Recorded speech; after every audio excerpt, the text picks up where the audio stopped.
1998 Toyota Corolla. How to replace the front struts and bearing plates. I'm Brian Eslick from How to Automotive. I'm going to show you how to do that. So as you can see on this Toyota, the bearing plate has come apart and the strut clunks around. So we're going to replace all that.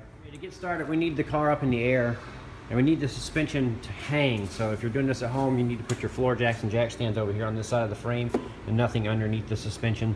And go ahead and remove your front wheels. Okay, so what we need to do to get the strut out is right here where the brake line is.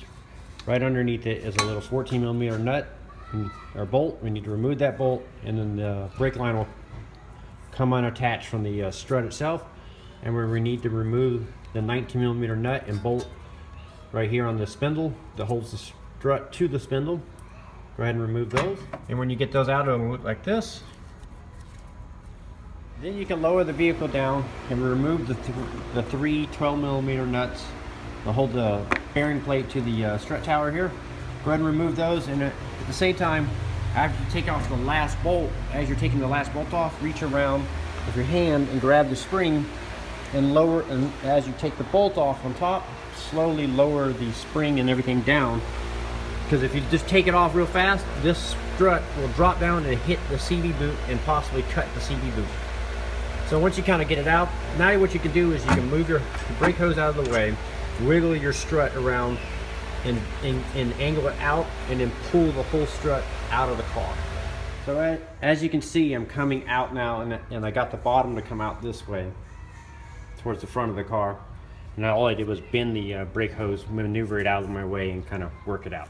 So now what we need to do is mount it into our spring compressor here.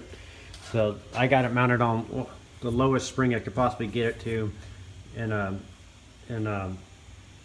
what you want to do is adjust it where everything's as straight up and down as you can get it, and straight up to center as you can get it, also from the top. And you're going to hook, since we're going to replace the bearing plate on the top, you're going to hook the ears underneath on the spring pad here. And then you're going to, for safety, I like to clamp the spring to the actual arm here, and that prevents it from turning like a corkscrew and spinning off. That you can spin the handle on top, and that compresses the spring down, and then you compress it just enough where the spring comes off the bottom pad like that, and the actual strut is loose like that. So you can see the gap. Then you're going to remove this rubber cap, and now you can remove the 19mm bolt here. I'm going to put a socket on with an impact gun and run it off. So once you get the nut off, the strut's just going to come out the bottom. You just set it down like that. You can go ahead and take off your bearing plate here. All this is going to stay. We're just replacing the bearing plate itself. You can see the bearings in there. See how all the debris and the bearings and stuff, and how dried out it is. So we're going to replace this. So now I like to get my new strut and my old strut side by side and match them up, so you can see the little ears where the brake hoses went and stuff. So you want to make sure that there is a left and a right side. So you want to make sure you have the those all matching for the side you're doing. Now we got new bump stops and new dust boots. You can see these are all torn apart, so I got new ones. So I'm gonna go ahead and put those on. And then what we also need to do is it doesn't come with this, but we need to transfer this little rubber pad, the spring pad, over to the new strut. And they have a little alignment grooves. You can see the little slot there, and the little slot where the pad goes. And that's where the end of the spring is going to ride. So you're going to transfer that over.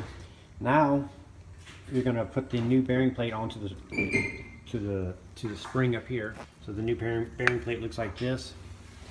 And on this particular one, it doesn't really matter how it goes on. You just got to line up that right here. Got the bearing plate on top. It just sits on top. Now you're going to take this new strut, slide it through the spring, and slide the little stud in right there through the hole in the center of it. And then once you get that in there, you get it all the way through like that.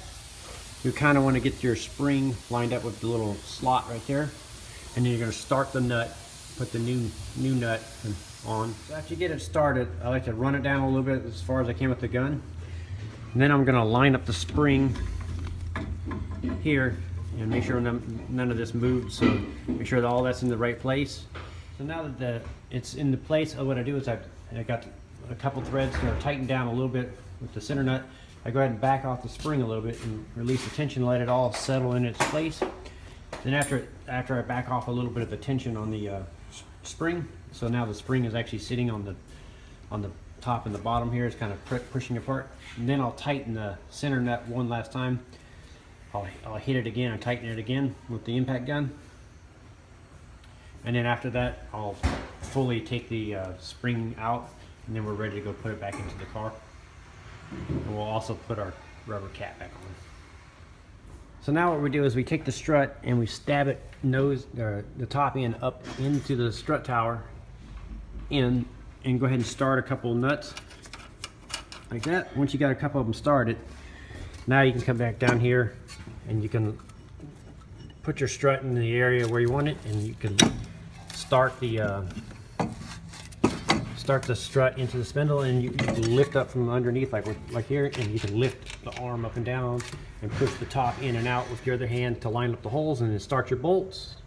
So you'll start your bolts through here. Now that you got the bolts through, I like to take a little blue Loctite and put them on the threads here, a little bit on the threads here.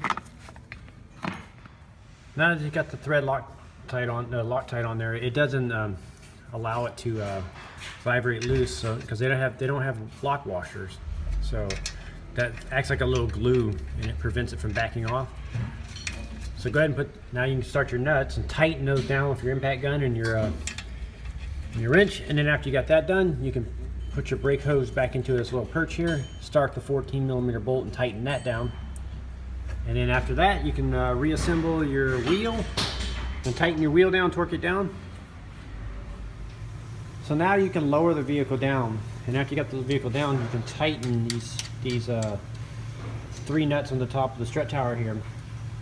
And you don't want to over tighten these because these studs can break off, so you just tighten them up to they're nice and firm. And then once you get all 3 of them tightened up on both sides, that completes the job of replacing struts on a 1998 Toyota Corolla. I'm Brian Eslick from How To Automotive, and I'd like to thank you for watching my videos. And as always, it's my pleasure sharing my experience with you, and I'd like to encourage you to subscribe for more valuable videos like this. Thank you.